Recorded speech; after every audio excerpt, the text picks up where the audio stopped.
안녕하십니까, 이진우입니다. 저도 평소에 자주 즐깁니다만 세상에서 이게 제일 맛있는 음식이다 하는 분들을 저 꽤 많이 봅니다. 바로 라면 이야기인데요. 실제 우리나라는 연간 라면 소비량이 1인당으로 따지면 세계 최고 수준이라고 하죠. 이쯤 되면 국민식품이라고 해도 과언이 아닌데, 해외에서도 요즘 K푸드, K컬처 열풍과 함께 한국 라면이 큰 인기를 끌고 있습니다. 그런데 어찌된 일인지 중국에서는 이 라면과 관련한 불만도 터져나오고 있다고 하는데, 오늘 공부왕 이종훈 시간에 라면에 대해서 자세하게 좀 들여다보겠습니다. 요즘 젊은 세대들 사이에서는 서서 마시는 에스프레소 바, 그리고 선술집 스탠딩 바, 스탠딩 베이커리 등등 이렇게 서서 먹고 마시고 즐기는 그런 컨셉인 장소들이 속칭 핫하다고 합니다. 말만 들어도 좀 불편할 것 같기는 한데, 왜 이런 컨셉의 장소들, 서 있는 문화가 또 인기인 건지 오늘 트렌드 리포트 시간에는 스탠딩 유행에 대해서 살펴보겠습니다. 손에 잡히는 경제 플러스 광고 듣고 시작하겠습니다. 요즘 식당, 카페, 베이커리, 술집들 중에는 의자를 없앤 곳들이 인기라고 합니다. 서서 먹고 서서 마시는 이런 스탠딩 문화가 하나의 컨셉으로 젊은 층들에게도 인기를 끌고 있는데요. 자영업하시는 분들에게는 매우 반가운 소식이기도 하겠습니다. 큰 면적이 필요 없거나 같은 면적당 손님을 많이 또 드릴 수 있으니까요. 오늘 트렌드 리포트 시간에는 왜 이런 컨셉이 인기인지를 또 다양한 해석들이 나오고 있어서 들어보겠습니다. 로그인디 조현경 대표님과 함께하죠. 어서 오세요. 네, 안녕하세요. 스탠딩 문화라고 하는 게 우리한테는 참 익숙지 않기는 해요. 네. 어디 가서 편하게 앉아서 오랜 시간 앉아 있는 게 그게 놀이의 기본이기도 하고 접대의 기본이기도 하고 네. 그랬던 것 같은데, 외국에서는 좀 더 많이 본 것 같기도 해요. 예. 네, 외국에서는 카페들도 안쪽에 앉는 것보다 이제 길거리 바깥쪽에 앉거나, 네. 그래서 뭐 자외선을 받으면서 뭐 맥주를 마시거나 커피를 마시거나 하는 것들을 워낙 좋아하다 보니까 이 밖에서 그냥 잠깐씩 서서 마시는 그런 문화들이 외국에서는 좀 흔히 보였었죠. 예. 우리나라에서는 스탠딩 문화라고 하면 저는 먼저 그 스탠딩 데스크가 한창 유행일 때가 있었어요. 서서 일하는 서서 게, 일하는 거. 네, 뭐 이런 목이나 허리의 부담을 줄인다. 그래서 이제 한때 뭐 IT 이런 스타트업들이 책상을 살 때 이 스탠딩 데스크를 많이 주문을 했었는데, 이게 계속 서 있다 보니까 집중도가 좀 떨어지니까 업무 효율이 좀 안 좋아진다. 예. 그래서 요즘에 그 데스크들도 높낮이를 조절할 수 있게 앉았다 일어났다 할 수 있게 그렇게 되는데, 예. 이 최근에 그 스탠딩 문화는 업무 쪽에서의 그 트렌드의 변화가 아니고요. 일상 생활에서 또는 그 친구들과 만나는 어떤 식음료, 카페, 레스토랑, 예. 바 이런 곳에서 스탠딩 문화가 유행이라고 합니다. 그래서 이런 그런 장소들을 통칭하여 스탠딩 바라고 하는데요. 네. 카페나 레스토랑, 술집 모두 다 통칭해서 이 스탠딩 바가 요즘 젊은이들 사이에서는 굉장히 인기입니다. 그 스탠딩 레스토랑 하면 과거의 스탠딩으로 유행했던 음식점 네. 생각하면 아마 많은 분들이 서서갈비라는 거를 먼저 떠올리실 거예요. 서서갈비. 네, 혹시 가보셨어요? 그런 간판 있는 데는 들어가 봤는데 앉아서 먹던데요? 진짜 서서 먹습니까? 서서 먹습니다. 제가 네. 그럼 못 가본 모양이다. 네, 네. 저도 그래서 이 서서갈비를 사진으로만 봤고, 네. 저도 들어가 보지는 못했는데 아직 그 명맥을 유지하고 있는 이 서서갈비 체인이 몇 개가 아직 있다고 해요. 예. 그런데 이 서서갈비는 말 그대로 좀 레트로 느낌이 많이 나요. 옛날 갈비집처럼 그렇게 있고, 다만 서서 먹기 때문에 예. 젊은이들 눈에는, MZ세대들 눈에는 이 서서갈비는 약간 캠핑장에서 고기를 먹는 것 같은 느낌? 예. 그런 느낌을 많이 받는다고 하는데, 서너 명이 모여서 먹는 건 같고요. 서 있으면 테이블 높이가 좀 높겠군요. 테이블 높이가 높고요. 말 그대로 정말 서서 먹는 거죠. 그러다 보니까 우리가 캠핑이나 야외에서 고기를 구워 먹으면 주로 서서 이렇게 구워서 먹잖아요. 네. 그러니까 약간 그런 느낌을 많이 받는다라고 하는데, 요즘에 유행하는 이 스탠딩 바라고 하는 그런 그 레스토랑들은 이 서서갈비의 그런 분위기가 아니고요. 예. 외국 레스토랑, 외국에서 많이 봤던 바, 카페 이런 분위기를 좀 떠올리시면 좋을 것 같아요. 그래서 대표적으로 인기 있는 그런 그 바나 이 종류를 보면은 요즘에 최근에 핫 플레이스에 많이 보이는 곳이 에스프레소 바라고 하는 곳이에요. 저 들었어요. 에스프레소 바. 네, 한번 따라가 보기도 했습니다. 아, 그러셨어요? 예. 정말 서서 커피를 드셨나요? 예. 네, 그리고 에스프레소를 드셨어요? 예. 에스프레소도 종류가 굉장히 많지 않던가요? 좀 저는 그냥 뒤에서 저도요라고 했죠. 네. 이 에스프레소 바의 경우에도 예. 테이블은 굉장히 높이 있고요. 그리고 각각의 에스프레소들을 많이 주문해서 마시는데 에스프레소가 양이 굉장히 작잖아요. 네. 그러니까 커피가 농축해서 내려오니까 예. 이 에스프레소를 마시는데 시간이 얼마나 걸리겠어요.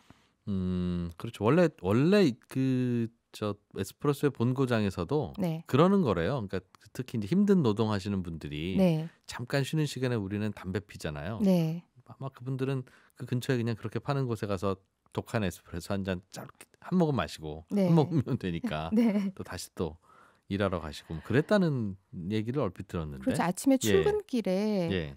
이런 카페인을 섭취하기 위해서 음. 그런데 아메리카노나 이런 커피들 같은 경우에는 들고 뛰어가거나 이럴 수가 없잖아요. 네. 그리고 뜨겁기도 하고 또 양도 많고 그래서 에스프레소를 한 잔 잠깐 마시면서 잠도 깨우고 예. 그리고 잠깐 그 5분에서 10분 정도 쉬는 그 공간 들르면서 쉬는 그곳에서 아침에 여유를 만끽하기도 하고요. 그래서 그렇군요. 하나의 약간 문화로 자리 잡고 잡고 있는데요. 있다. 예, 그런데 이런 그 서서 마시는 이런 스탠딩 바들이 물론 사장님들 입장에서는 잠깐 들렸다가 손님들이 빨리빨리 빠지니까 네. 또 굉장히 이 회전율이 좋을 거 아니겠어요? 테이블 회전율이. 그래서 반가울 수도 있고. 서로 좋은 거죠. 네. 그리고 손님들 입장에서도 오래 기다리지 않고 빨리 내 자리가 날 수 있으니까. 네. 그래서 좋은데요. 이 에스프레소 바 같은 경우에는 에스프레소도 굉장히 여러 종류로 판매를 하고 있습니다. 예를 들어서 그냥 단순한 에스프레소만 마시는 것이 아니고 최근에 메뉴들, 유행하고 있는 메뉴들을 보면 이 에스프레소 안에 아이스크림 바 스틱을 꽂아준다거나 또는 하드. 네. 그리고 뭐 크라상 같은 그런 빵을 이렇게 넣어준다거나 예. 또는 쿠키나 이런 과자 같은 것들을 같이 결합해서 넣는다거나 또는 이태리 같은 경우에는 에스프레소 안에 뭐 초콜릿 원액을 깔아주거나 뭐 이런 민트 시럽을 넣거나 이런 여러 종류들이 있는데 예. 이태리에서 마시는 에스프레소의 문화들이 우리나라의 에스프레소 바 안으로 지금 많이 들어오고 그런 있고요. 것이. 네, 그래서 이런 문화들로 인해서 MZ 세대들이 일단 이런 에스프레소를 방문하는 이유가 다양한 메뉴를 맛보기도 하고 그리고 이 에스프레소를 마시고 나면 잔이 이렇게 쌓이잖아요. 예. 이게 쌓여 있는 그 사진을 또 인증샷으로 찍어서 남기기도 하고요. 그리고 이런 공간이 주는 어떤 특별한 인테리어에서 볼 수 있는 또 이런 곳을 방문하는 사람들을 통해서 접하는 어떤 네. 그런 패션 트렌드, 이들의 행동 패턴 이런 것들을 통해서 MZ 세대들의 어떤 그런 문화나 이런 것들이 공유된다고 합니다. 그래서 이런 스탠딩 바가 대부분은 핫플레이스 입구에 많이 자리를 잡고 있어요. 네. 이게 왜 그러냐면 핫플레이스의 어떤 인기 맛집을 가기 위해서면 예약도 해야 되고 줄도 길어서 서야 되잖아요. 그 기다리는 동안 잠깐의 동안에 이런 스탠딩 바들을 찾아다니는 거죠. 그래서 뭐 15분, 20분 이런 시간들을 커피를 마시거나 네. 또는 뭐 맥주 한 잔을 하거나 이런 간단한 무언가를 시간을 보내면서 그 안에서의 새로운 메뉴, 새로운 문화, 새로운 공간을 경험하는 걸로 이 스탠딩 바가 인기를 끌고 있습니다. 약 한 30년쯤 전에 네. 제가 MZ 세대일 때 네. 그때 네. 그때도 비슷한 거였어요. 예를 들면 커피 전문점이라는 게 생겼답니다라는 네. 게 뉴스에 있었어요. 그렇죠. 근데 야 이게 커피 전문점이 가봤더니 지하가 아니에요. 신기하죠? 어떻게 네. 커피를 지하 다방이 아니라 1층에 굉장히 밝은 분위기에 네. 뭐 음악도 경쾌한 게 깔리고 테이블마다 또 전화기도 있었죠. 네, 뭐 그런 식으로 네.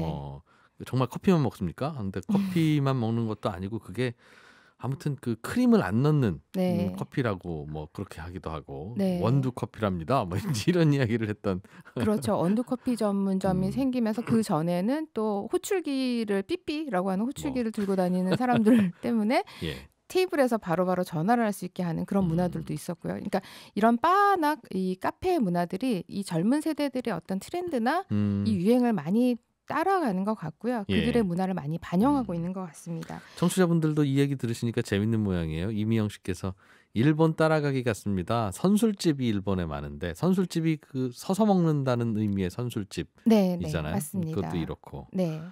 김미경님께서는 외국은 테이블 차지를 따로 받습니다. 그러니까 그냥 잠깐 있다 갈 거면 굳이 테이블 차지 안 내고 서로 스탠딩해서 하는 겁니다. 이렇게 네. 다 아시면서 방송 듣는 분들이 많아요. 몰라서가 아니라. 네, 최근에는 이런 카페들이 굉장히 핫한 공간들이 많이 등장을 하면서 이런 카페들과 브랜드들이 콜라보하는 이런 형상들도 많이 볼 수가 있는데요.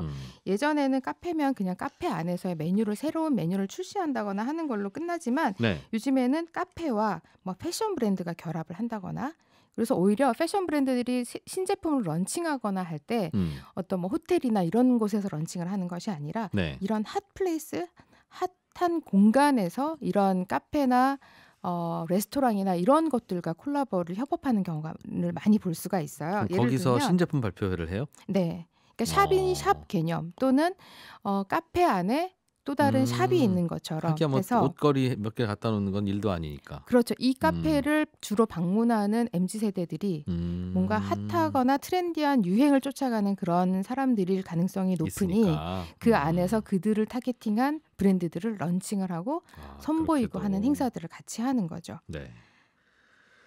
근데 이게 의자가 없으면 손님 입장에서는 네. 다리도 좀 아프고 불편하고 오래 있기도 싫지는 않을까요? 그래서 그냥 서 있는 것도 괜찮은 연령대 분들만 주로 오십사 하는 건가요? 저도 그게 너무 궁금했어요. 예. 저도 사실은 스탠딩 바는 불편하거든요. 그리고 이 안에서 과연 뭐 몇 분이나 있을 수 있을까? 그리고 네. 이런 곳에서 약속을 과연 할 수 있을까? 이렇게 생각을 했는데 이 왜 인기인가 봤더니 유행에 민감한 소비자들이 이곳을 방문하는 이유가 있더라고요. 스탠딩 바이기 때문에 방문하는 이유가 있는데요. 네. 서 있으면 왔다 갔다 하는 행동하는 것이 굉장히 편하잖아요. 자유롭고. 그렇죠. 우리가 보통 레스토랑이나 카페 가면 화장실 갈 때 말고는 일어나는 일이 거의 없을 거예요. 네. 자리를 뜰 때, 예. 벗어날 때나 이제 일어날 텐데 더 자유롭게 움직인다. 서 있다 보니까 공간을 왔다 갔다 할 수 있고요. 그리고 원하는 게 있으면 뭐 종업원을 부르기보다는 본인이 직접 움직이면서 셀프 서비스를 할 수도 있을 뿐만 아니라 사장님들 입장에서는 지금 일석 몇 점입니까? 그리고 이 공간을 마음껏 즐길 수가 있는 거예요. 뭔가의 인테리어가 있거나 특이한 어떤 서비스들을 제공하고 있는 게 있다면 네. 앉아있을 때는 일어나서 그곳까지 걸어가는 것이 좀 번거로운데 서 있으면 좌석을 이동하기도 좀 편하고요. 그리고 또 하나 중요한 게 있는데요. 자연스러운 사진을 얻을 수 있다. 찍을 네. 수 있다. 이게 굉장히 중요한 포인트라고 합니다.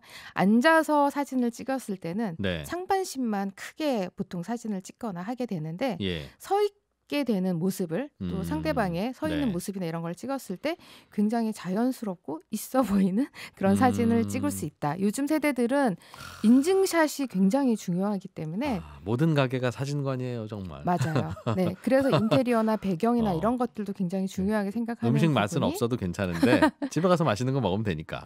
네. 그러나 사진이 잘 안 나오는 곳은 정말 갈 이유가 없다. 네, 맞습니다. 그래서 그 부분도 굉장히 중요하고요. 또 네. 하나는 이 스탠딩이다 보니까 머물다가 가는 시간들이 굉장히 짧잖아요. 네. 그리고 보통 이제 파인다이닝이 유행인데 이런 파인다이닝 레스토랑은 굉장히 비싸고 네. 또 오랫동안 앉아서 식사를 하다 보니까 가격이 비쌀 수밖에 없겠죠. 그런데 네. 이런 스탠딩의 파인다이닝 메뉴와 접목을 시키게 되면 손님은 빨리 먹고 빨리 갈 수가 있고 네. 그러니까 사장님 입장에서도 가격을 좀 더 낮출 수도 있기 때문에 소비자 입장에서는 파인다이닝과 비슷한 메뉴인데 네. 이런 스탠딩 바에서는 고급스러운 메뉴를 좀 더 저렴하게 즐길 수 있다. 프리미엄 식문화를 즐길 수 있다. 예. 그렇기 때문에 이런 스탠딩 바를 주로 방문한다라고 얘기를 하고 있습니다. 그럼 서서 이른바 파인다이닝이라고 하는 것 그런 메뉴가 제공되는 것도 있어요. 서서 먹는데. 서서 먹기 때문에 예.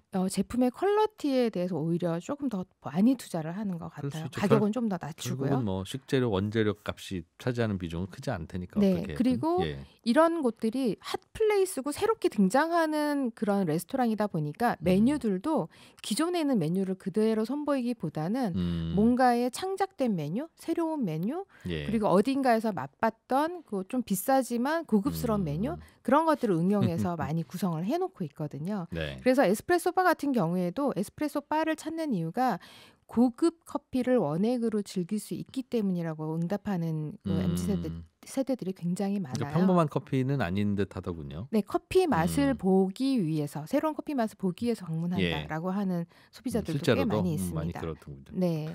그리고 죄송하지만 가격은 얼마나 합니까? 가격이 또 생각보다 비싸지가 않아요. 그러니까 이제 에스프레소 한 잔 같은 경우도 2,500원, 뭐 2,000원 이렇게 뭐 그 바마다 조금씩 가격이 다르긴 하지만 예. 일반 커피값보다는 좀 저렴하고요. 그리고 또 하나 이 에스프레소를 마시고 나면 이 에스프레소 잔이 쌓이는 것 예. 이게 이제 이 직접 셀프 서비스나 아니면 그 테이블에다 놓고 갈 때 마셨던 그 잔들을 이렇게 포기해서 쌓아 놓거든요. 네. 그 쌓아놓은 잔을 또 인증하는 것이 하나의 또 문화입니다. 여럿이 그래서 와서 여러 잔을 마시는 거예요? 그렇죠. 한 분은 한 잔만 마시면 되는 거죠? 네, 그렇죠. 한 잔만 마시면 되는 거죠. 근데 잔이 뭐 에스프레소 이 한 잔이 좀 모자란다. 그러면은 한 잔 더 시켜서 마실 수도 있고 인증샷을 찍기 위해서 여러 두 잔 잔을 하시는 분도 마시고 있어요? 세 잔을 마셨다라고 하는 유저들도 꽤 많이 있고요. 그래서 이 에스프레소는 내가 마셨다라는 걸 인증하려면 잔이 쌓여 있는 모습을 인증해서 SNS에 남기는 게 또 하나의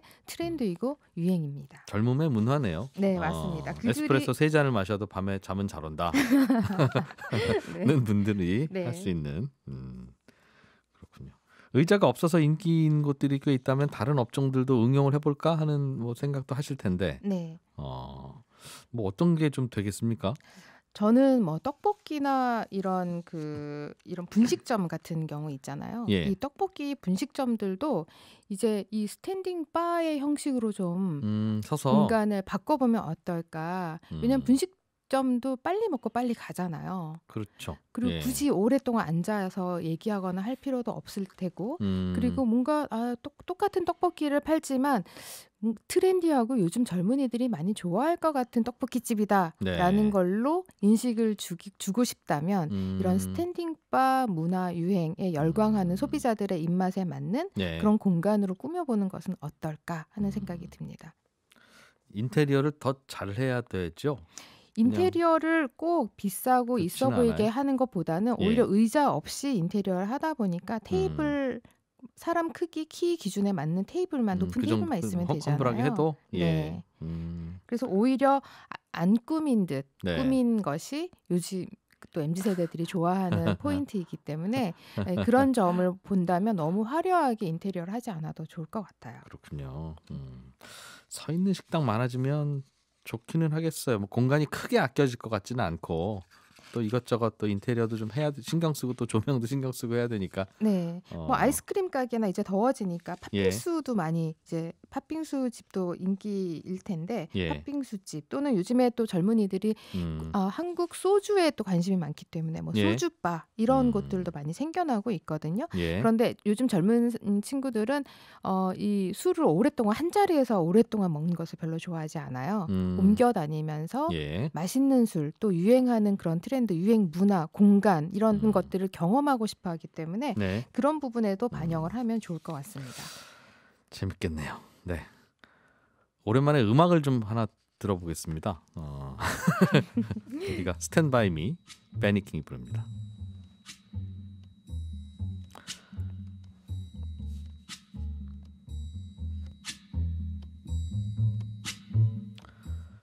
예, 라면은 언제 먹어도 맛있죠. 예, 요즘은 그 종류도 참 다양해지고 아무리 먹어도 질리지도 않고 그래서 한국 라면이 이미 해외 시장에서도 큰 인기를 끌고 있기도 합니다. 근데 요즘 중국 소비자들이 한국 라면에 대한 불만도 있다고 해요. 오늘 공부왕 이종훈 시간에는 라면 이야기를 해보겠습니다. 라면에 대해서 공부를 많이 해오셨네요. 이종훈 작가님 어서 오세요. 안녕하세요. 라면을 많이 드시고 오셨어요? 공부를 많이 했어요. 공부를 많이 했는데 이번에 공부하면서 굉장히 재밌었어요. 재밌었던 게 정말 추억 속에 단종된 라면들이 굉장히 많더라고요. 그 일례로 청보라면 같은 경우에 기억나시죠? 기억나죠. 예, 근데 지금은 볼 수 없잖아요. 청보라면을 비롯해서 우리나라의 그 단종된 라면까지 치면 지금까지 나와 있는 라면 브랜드가 500여 개가 넘는다는 걸 무슨 라면 이렇게 옛날에 라면 보면 뭐 지금도 파는지 모르겠지만 스파게티면 뭐 그다음에 쇼킹면 뭐 이런 여러 가지 플레이버 있었죠. 네. 맛들의 라면들이 있었습니다. 근데 이제 뭐 라면에 대해서 그래도 공부를 해야 되니까 책도 좀 보고 그다음에 증권사들 그 라면 업종 분석 리포터를 열심히 봤어요. 그 증권사들이 거의 매년 농심, 삼양사, 오뚜기 등등 해서 우리나라 라면 생산 업체들 예. 뭐 소위 말해서 매수, 뭐 홀딩, 뭐 이걸 권고하기 위해서 네. 애널리스트들이 라면 업황 분석을 매년 거의 하더라고요. 예. 이 보고서 좀 많이 봤고 그리고 중앙대학교 김정현 교수 등이 쓴 라면의 재발견이라는 책 봤고요. 결정적으로 이 자료들의 대부분은 세계 라면 협회 홈페이지 들어가서 많이 찾았습니다. 세계 라면 협회가 있어요? 예, 제가 말씀드린 라면의 재발견 혹은 뭐 증권사의 라면 그 업종 분석 리포트 여기에 대부분 다 세계 라면 협회 자료를 인용하고 있거든요. 세계 라면 협회 네. 우리나라에 있습니까? 아니요, 일본 오사카에 있어요. 아, 일본에. 일본 오사카에 있는데 세계 라면 협회는 이 영어로 World Instant Noodles Association이라고 해서 네. 인스턴트 라면 협회예요, 정말. 네, 전 세계 인스턴트 라면 업계의 이 소위 연대 우리가 하나 돼서 네. 이 산업을 발전시키자, 이 업종을 발전시키자 라는 취지에서 만들어졌는데 1997년 3월에 만들어졌고 또 앞서 말씀드린 대로 거의 모든 뭐 애널리스트나 뭐 그 보고서를 쓰시는 분들이 여기에서 나오는 전 세계 인스턴트 라면 업계 동향, 뭐 통계, 수치 이런 것들을 참조하고 있습니다. 예. 라면은 우리나라만 먹는 음식이 아니라 세계적으로 많이 먹는 음식이죠. 네. 1년 동안 먹는 전 세계 인구가 먹는 라면을 돈으로 한 사람은 대략 어떻게 어느 정도 될까요? 돈으로 한 사람은 우리 돈으로 한 50조 원. 50조 원 넘죠. 한 50조 원. 6천억 가까이 된다고 보시면 됩니다. 유로 모니터가 50억 명이 1년에 10,000원어치씩 먹는 거죠. 네. 대략. 네. 10,000원어치면 한 10개 정도. 뭐 지구적으로 평균을 내면 그러네요. 50억 명 정도. 우리 같은 경우는 1년에 76.7개 정도 먹습니다. 일주일에 하나 반 꼴 먹는군요. 네. 한 달에 라면 한 6개, 6봉 네. 정도 먹는다고 보면 유로 모니터가 네. 글로벌 라면 시장 분석하는 거 보면 2020년 기준으로 410억 달러, 우리 돈으로 50조 5,800억 규모라고 얘기를 하고 있고요. 근데 라면 시장에 대해서 유로 모니터를 비롯해서 해외 그 애널리스트 분석 자료를 보면 대부분 다 굉장히 우호적이에요.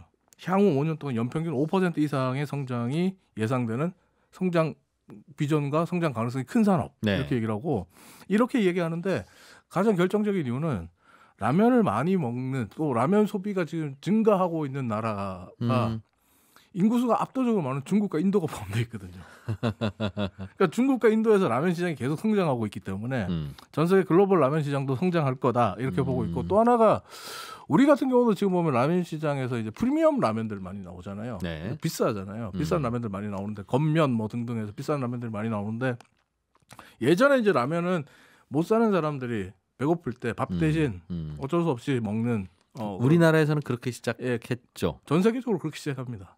일본도 어느 정도 그런 게 있었고 일본이 이제 원조인데도 그런 게 있었고 중국도 마찬가지로 라면은 뭐 못 먹는 쓰레기 음식이야 뭐 이런 인식으로 시작을 했어요. 중국에서. 처음에도. 네. 근데 이제 지금은 프리미엄 제품군들이 워낙 많이 쏟아지고 있고 이게 또 호평을 받으면서 오히려 라면이 중산층 이상이 소비하는 제품군으로 바뀌어갔다는 거죠. 요즘의 라면이. 네. 그러니까 예전에는 저소득층 위주의 제품군이었다면 지금은 중산층 이상을 타깃으로 하는 제품군들이 나오기 때문에 이 역시도 수익성과 성장성이 예상된다 이렇게 보고 있더라고요. 그래서 고급 라면이라는 컨셉이 먹힐 것이다 앞으로도. 네, 그래서 라면 시장에 대해서 굉장히 우호적인 걸 이번에 공부하면서 알게 됐습니다. 예. 어느 나라가 제일 많이 먹어요 라면? 중국이죠. 거기가 인구가 제일 많으니까. 네. 세계 라면협회 자료를 보면 중국이 2020년 한 해 동안 라면을 먹은 게 소비한 게 463억 5천만 개였다고 합니다. 1년 동안 463억 5천만 개를 중국인들이 먹는 거고. 15억 인구 치면 한 30개 정도? 1인당으로? 세계 최대 라면 소비국이고 2위가 이제 인도네시아로 중국 다음인데 인도네시아 같은 경우에 2020년에 126억 4천만 개를 소비했고요. 그리고 3위가 의외로 베트남이 올라왔어요. 3위가 70억 3천만 개로 베트남이 그 3위를 차지했는데 베트남이 그 이전에는 7위, 5위 이렇게 하고 있었거든요. 근데 2020년 자료에서 갑자기 점프를 합니다. 베트남이 지금 라면이 엄청나게 불티나게 팔리는 시장 중에 하나다라는 반증이기도 하고 4위가 인도인데 인도가 이제 67억 3천만 개 정도 라면이 팔려 나갑니다. 인구 생각하면 인도네시아, 베트남이 굉장히 열심히 먹네요. 인도네시아는 라면이 거의 주식에 가까워요. 인도네시아 베트남. 예. 그래서 베트남이 지금 인도네시아를 바짝 추격하고 있는 상황이고. 그 쌀국수도 라면으로 분류하는 건 아니죠. 아, 근데 그렇게 안 보더라고요. 그러니까 쌀국수가 있고 또 인도네시아 같은 경우 미고랭이라든지 이런 자국의 그 누들 음식이 있잖아요. 그건 따르고 진짜 라면. 근데 그냥 라면을 선호하고 실제로 인도네시아 같은 경우는 전 세계 라면 판매량, 전 세계 시장 점유율 1위 기업은 역시 중국 기업이지만 2위 기업이 인도네시아의 기업일 정도로 인도네시아가 라면 강국 중에 하나예요. 우리나라 농심 뭐 이런 회사는 아직 명함 못 내요? 농심보다 크죠. 점유율이 더 높죠. 왜냐하면 일단 자국의 내수 시장이 자신들에게 있으니까. 그렇군요. 그리고 이제 인도 다음으로 그 일본이 오히려 원조로 인스턴트 라면의 원조인 일본이 56억 3천만 개로 5위를 차지하고 있고. 여기도 일주일에 하나씩 드시네요. 네. 재밌는 건데 미국도 한 50억 개 이상 소비해요. 1년에 미국이 6인데 미국이 50억 5천만 개 정도 소비하고 필리핀이 44억 7천만 개 소비합니다. 그리고 우리나라 같은 경우는 41억 3천만 개를 연간 소비하면서 8위를 기록하고 있죠. 예. 1인당으로 따지면 계산 좀 해보셨어요? 어느 나라가 많이 먹습니까? 1인당은 우리죠. 아, 우리나라가 전 세계 1위? 지금 말씀드렸던 나라 중국, 인도, 미국, 뭐 필리핀, 인도네시아 다 인구 1억 이상이잖아요. 네. 그리고 베트남도 인구가 9,700만 명이기 때문에 거의 1억에 육박하는 거고. 1인당으로 환산하면 우리나라가 세계에서 라면 제일 자주 먹고 많이 세계 먹고. 1위예요. 1인당 라면 소비량은 우리가 1위. 2등은? 2등이 베트남. 베트남이 계속 급성장하고 있어요. 우리가 앞서 말씀드린 대로 연평균 75.7개 정도 먹고 있는데 베트남이 몇 개 먹습니까? 베트남이 53.9개, 53.9개. 좀 더 먹어야 되겠고 자칫하면 추월당하겠습니다. 그리고 연간 소비량에서 압도적인 1위를 자랑하는 게 중국이지만 중국은 1인당 소비량으로 가면 29.6개. 그러니까 한 1년에 1인당 한 30개 정도의 라면을 먹는다. 이렇게 보면 되고요. 그 중국 같은 경우 5위예요. 1인당 소비량으로 공부를 하게 되면. 제가 가장 이번에 공부하면서 눈에 띄었던 나라는 베트남하고 또 하나 눈에 띄었던 나라는 사우디아라비아였어요. 사우디 라면 많이 먹어요? 사우디가 라면 소비가 급증하고 있는 나라 중에 하나입니다. 사우디 사람들이 라면을 먹는다고 좀 이상한데? 라는 생각이 들어서 먹을 수도 있죠. 네, 우리나라 국제무역 트렌드 리포트라든지 이런 것들을 사우디 쪽, 중동 쪽 리포트들을 쭉 봤는데요. 포트라 자료 등을 해서 봤더니 사우디아라비아 같은 경우에 연간 라면 소비량은 8,400만 개. 많진 않아요. 8,400만 개로 전체 국가 중에 17위를 차지하고 있는데 1인당 라면 소비량이 16.6개예요. 1년에 한 17개 정도 먹어요. 꽤 뭐 나름 잘 먹는. 라면 꽤 많이 먹고 있다는 거예요. 어떻게 보면. 그리고 사우디가 이제 라면을 먹기 시작한 게 역사가 그렇게 길지 않기 때문에 오히려 라면 시장 성장 가능성을 보면 베트남처럼 사우디도 몇 년 뒤에는 순위가 확 치고 올라갈 가능성이 있다. 이런 생각이 듭니다. 그리고 사우디가 이렇게 순위가 올라가면 주변의 중동 국가들에서도 그렇겠죠. 라면에 대한 열풍, 라면 트렌드, 관심 이런 것들이 증가할 가능성이 있기 때문에 우리나라 라면 기업들이 중동 시장도 이제 적극적으로 한번 공략을 해봐야 되지 않을까 생각합니다. 그렇군요. 알겠습니다. 라면 앞에서는 모든 인류가 평등하기도 하고 아니 뭐 돈 많은 사람 끓여 먹어봐야 계란 하나 더 넣는 거지 뭐 있겠으며 야 너도 그거 맛있냐? 나도 맛있는데 그러면 친해지겠어요. 근데 재밌는 건 이제 우리나라에서 라면이 처음 만들어졌을 때는 실패작도 이런 실패작이 없었죠. 안 팔렸어요 라면. 라면이 안 팔렸는데 우리나라에서 라면이 처음 만들어진 게 1963년 9월 15일 삼양라면사가 일본에서 라면 기계 2개 수입해가지고 만들어낸 건데 그때는 사람들이 라면을 다 외면했어요. 그때 지금도 어르신들 중에 그런 분들 계시지만 밥을 먹어야지 끼니가 되고 든든하지 저런 거 먹어서는 안 된다. 그래서 라면을 배척했어요. 그리고 이름이 라면, 면이기 때문에 면? 실로 만든 거야? 옷감이야? 이런 또 오해를 하고 저 못 먹는 거래. 이상한 루머가 또 그때 퍼지고 그래서 라면은 거의 팔리지 않는 제품이었어요. 그러다가 65년에 박정희 정부에서 혼분식 장려 운동하면서 라면을 많이 권장했거든요.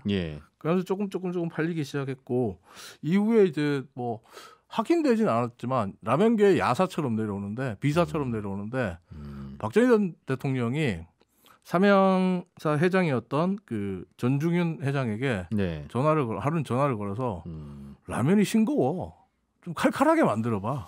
고춧가루 좀 넣고 이렇게 네. 만들 수 없나? 아, 처음에는 라면이 이렇게 처음에는 않았어요? 우리도 일본 라면처럼 닭고기 라면이었어요. 약간 우리 입장에서는 좀 닝닝하다는. 닝닝하다, 니 맛도 내 맛도 아니다, 느글느글하다, 뭐 이런 표현들을 많이 했는데 네. 이후에 이게 확인되지 않은 비사입니다만 어쨌든 박정희 대통령이 이 말을 한 이후에 삼양라면사에서 소고기 라면, 얼큰한 매운맛의 라면들을 내기 시작했어요. 처음에는 각하가 내라니까 안 낼 수도 없고 이거 내면 그래도 안 팔리는데 더 안 팔릴 것 같은데 이러면서 그냥 만들었는지도 모르겠네요. 네, 그 이게 비사라서 하긴 만드는데 인도네시아나 다른 나라의 라면 관련 리포트들 보면 네. 이 비사가 소개가 많이 돼요, 해외에서도. 근데 어쨌든 이 이후로 그러니까 K 라면은 매운맛 라면이라는 아주 독특한 위상과 지위를 갖게 되죠. 그리고 지금 중국에서 난리가 난 그 불닭라면까지. 네. 중국에도 지금 불닭라면이 엄청나게 인기거든요. 불닭라면이? 네. 불닭볶음면. 불닭볶음면. 중국에서 요즘. 네. 그래서 이해는 돼요. 네? 이해돼요. 왜 유행인지는. 사실은 유튜브 때문에 이거는 전 세계적으로 유행이에요. 예. 미국 수출도 엄청 많이 되고 있고 유럽 수출도 굉장히 많이 되고 삼양사를 살린 효자식품이죠. 근데 중국에서는 왜 뭐가 불만이라는 겁니까? 유통기한 문제 때문에. 유통기한? 예. 중국 일부 매체들이 이제 한국산 불닭볶음면의 유통기한이 12개월이네? 니네 좀 이상하네? 라는 문제 제기를 하기 시작했습니다. 예. 무슨 말이냐면 한국에서 팔리는 불닭볶음면의 포장지를 보면요. 유통기한이 6개월로 돼 있어요. 네. 근데 중국으로 수출되는 중국에서 판매되는 제품은 유통기한이 12개월로 돼 있어요. 그러니까 중국 소비자들이 이거 한국에서 팔다 남은 거 유통기한 넘겨가지고 팔다 남은 거 지금 중국에 갖고 와서 파는 거지. 우리가 만만해? 네. 장난해? 이렇게 된 거예요. 근데 사실은 그게 아니에요. 그러니까 그 수출용 제품 같은 경우에 운송 기간이나 수입국 경력 문제, 통관 문제 이런 것 때문에 그냥 유통기한 자체를 길게 잡아놓는 거고 사실 국내에서도 뭐 6개월로 잡아놨지만 12개월까지 가져가도 상관없다는 게 일단 제조사의 입장이에요. 상하지는 않는데 그 유통기한 지나기 시작하면 라면이 네. 그 모르시는구나. 약간 그 산화되면서 스프가 굳는 약간 느낌? 아니에요. 그 기름 쩌는 냄새 나기 시작해요. 네.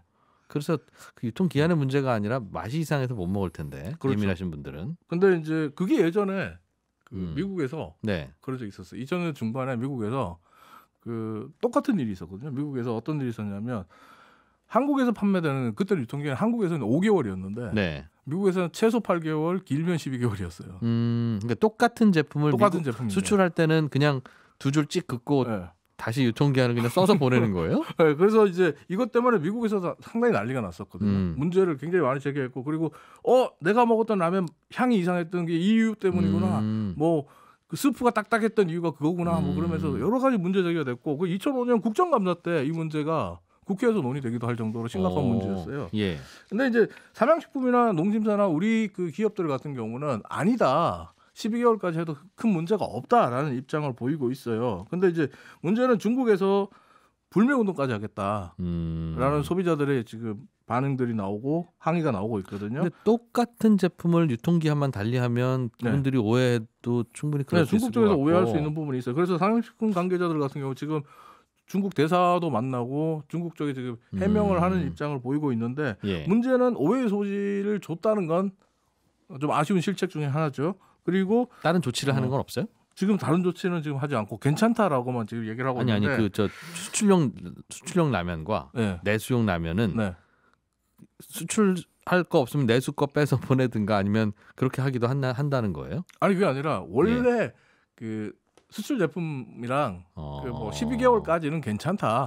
별도의 산화방지 처리를 해야 될 텐데.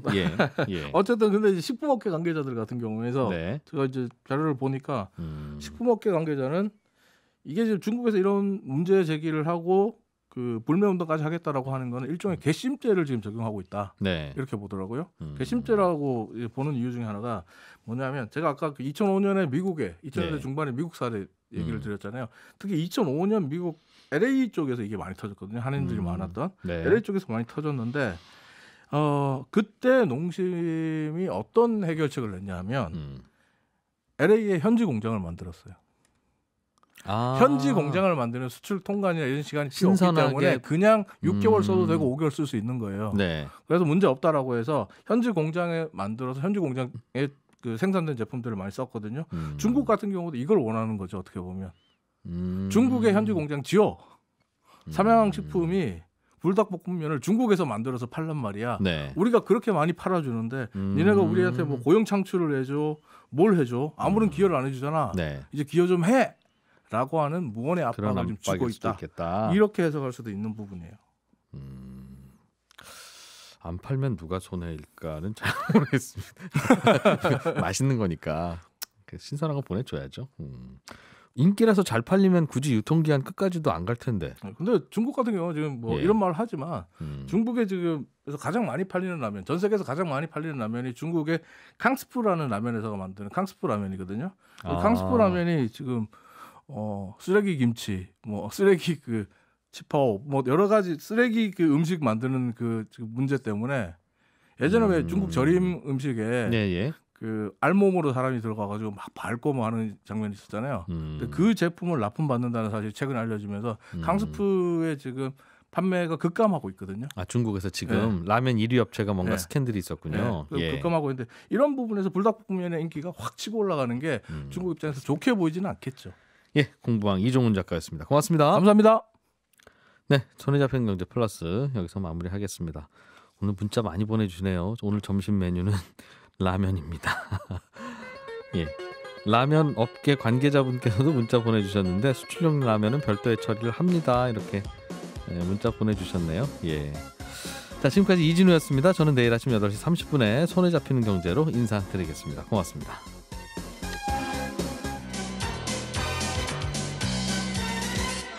더 깊고 더 재미있는 경제 이야기 이진우의 손에 잡히는 경제 플러스.